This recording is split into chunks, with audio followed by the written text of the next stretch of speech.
Buenos días, aquí presento el trabajo de lógica y pensamiento matemático, que es la actividad de construcción aplicada del tercer corte.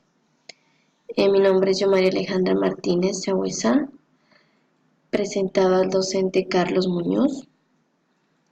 Estoy preparándome en la Corporación Unificada Nacional de la Educación Superior CUN. Estoy cursando el técnico profesional en materias primas agroindustriales de Ricaurte, Nariño. El tema que vamos a ver el día de hoy son las funciones lineales. Aquí hay un concepto que es sobre funciones lineales, que dice que las funciones lineales es una función cuyo dominio son todos los números reales, que podemos saber que son positivos o ya sean negativos, cuyo codominio también todos los números reales, y cuya expresión analítica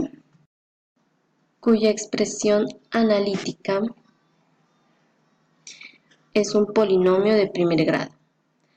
La función lineal se define por la ecuación f de x, que quiere decir función de x, que es igual a mx más b o y, que esto vendría siendo igual m de x más b.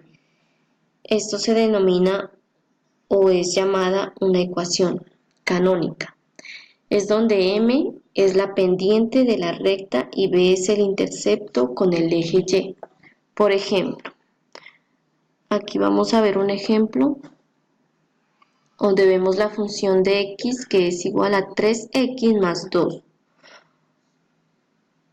o ya sea g de x que es igual a menos x más 7 o hx igual a 4.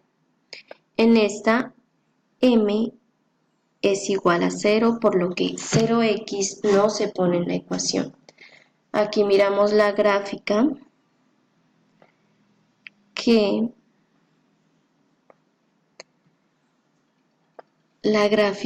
donde miramos la gráfica y la vemos que es una pendiente, y esta pendiente está en bajada, por eso se ve que es una pendiente. Aquí ya resuelta la ecuación, vemos los puntos donde va en el eje de x y el eje de y. Vemos que van en positivos y en negativos. Vamos a ver también sobre el teorema de Pitágoras. Aquí vemos también un triángulo donde vemos que la hipotenusa es la más larga. Sabemos que este ángulo mide 90 grados. Este es el cateto opuesto y cateto adyacente. A ver, una introducción sobre el teorema de Pitágoras. Pitágoras es muy conocido a pesar de que no publicó ningún escrito durante su vida. Lo que sabemos de Pitágoras ha llegado a través de otros filósofos e historiadores. Pitágoras fue un filósofo y matemático griego, conocido por introducción del tema que lleva su nombre, Pitágoras, que indica que el cuadrado de la hipotenusa de un ángulo rectángulo es igual a la suma del cuadrado de los catetos. El teorema no es solo un postulado geométrico, también tiene aplicaciones en el mundo real. El teorema de Pitágoras permite encontrar la longitud de los lados de un triángulo, sea X o sea Y, que es un triángulo con un ángulo de 90 grados. Si no equivale a 90 grados, no es un triángulo rectángulo, conocido como un ángulo recto. Un eje de un triángulo rectángulo se representa a continuación con cateto y cateto C, y esa es la hipotenusa. Siempre sabemos que la hipotenusa es la recta más larga.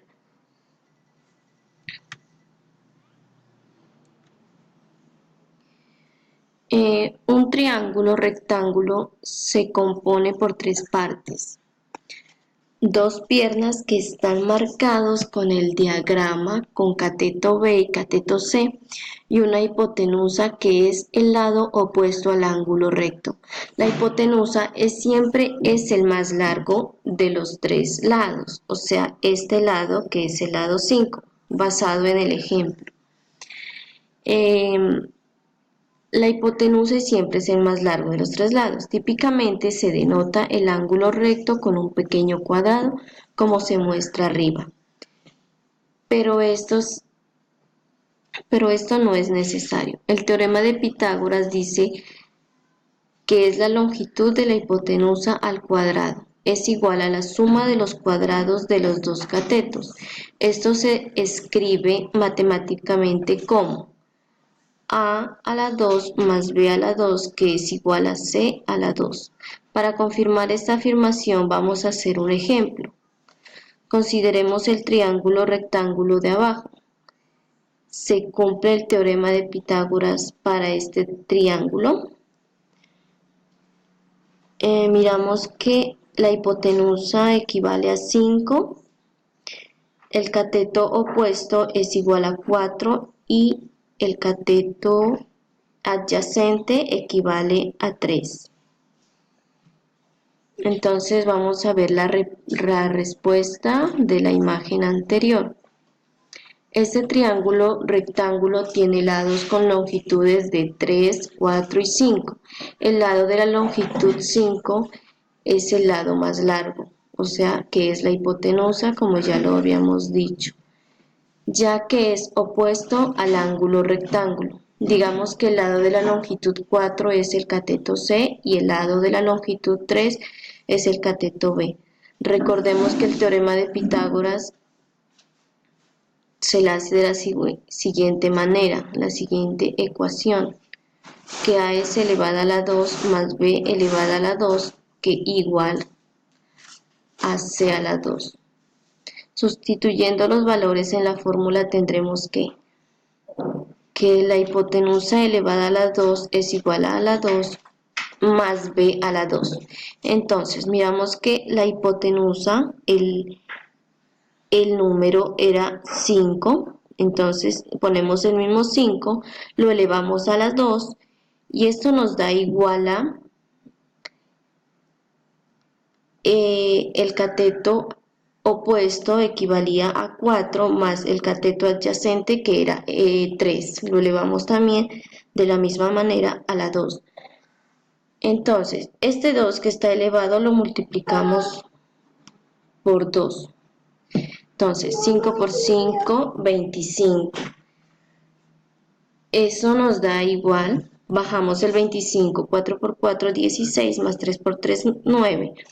Entonces, bajamos el mismo 25 y sumamos estos dos de acá, 16 más 9 que nos da 25. Entonces, este es el resultado. Aunque está claro que el teorema se cumple para este triángulo específico, todavía no hemos demostrado que el teorema se cumpla para todos los triángulos rectángulos. Esta es una prueba simple que nos demostrará que el teorema de Pitágoras es universalmente válido.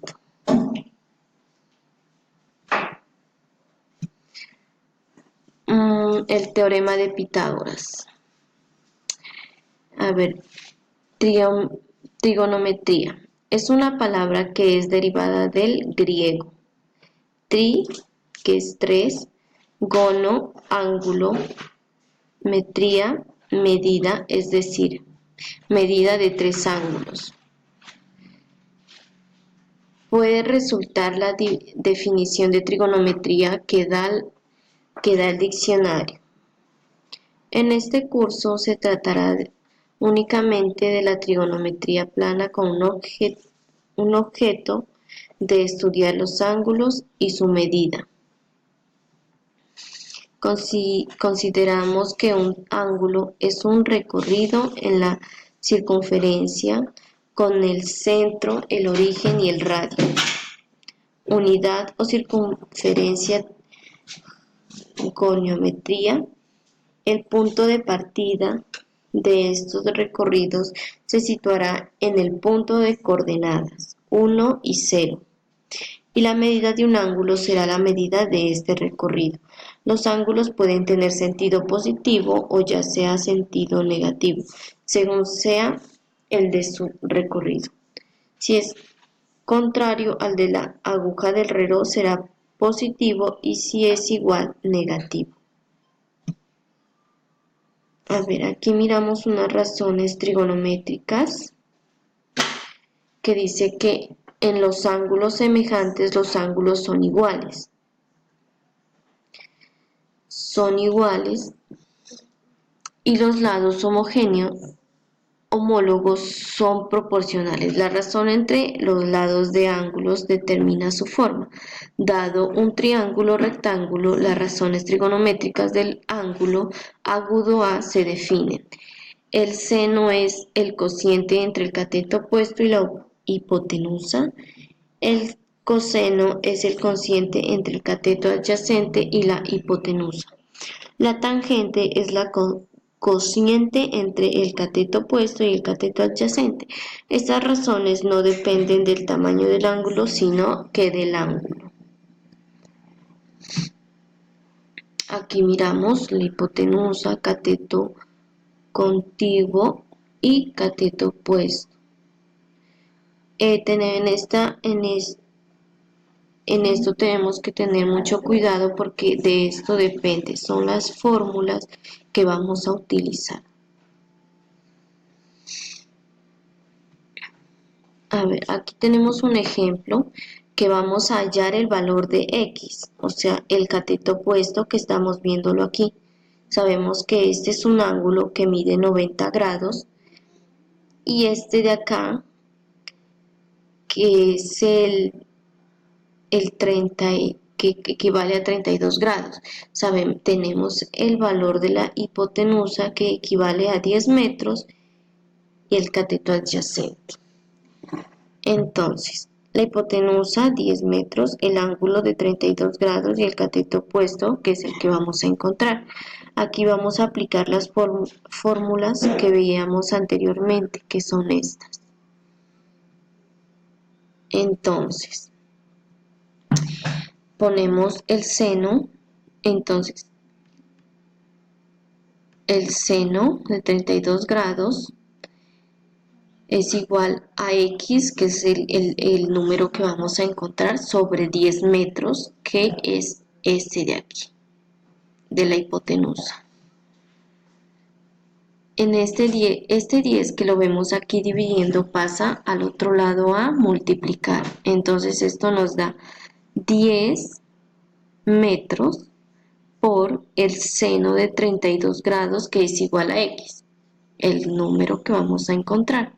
Hacemos esta operación en la calculadora rápidamente, nos verificamos que la calculadora científica esté en DG, que es para hacer la operación con seno de 32 grados. Y vemos que en la calculadora el resultado es de 5,3 metros. Entonces, X equivale a 5,3 metros. Podemos encontrar el valor de X, que equivale a 5,3 metros.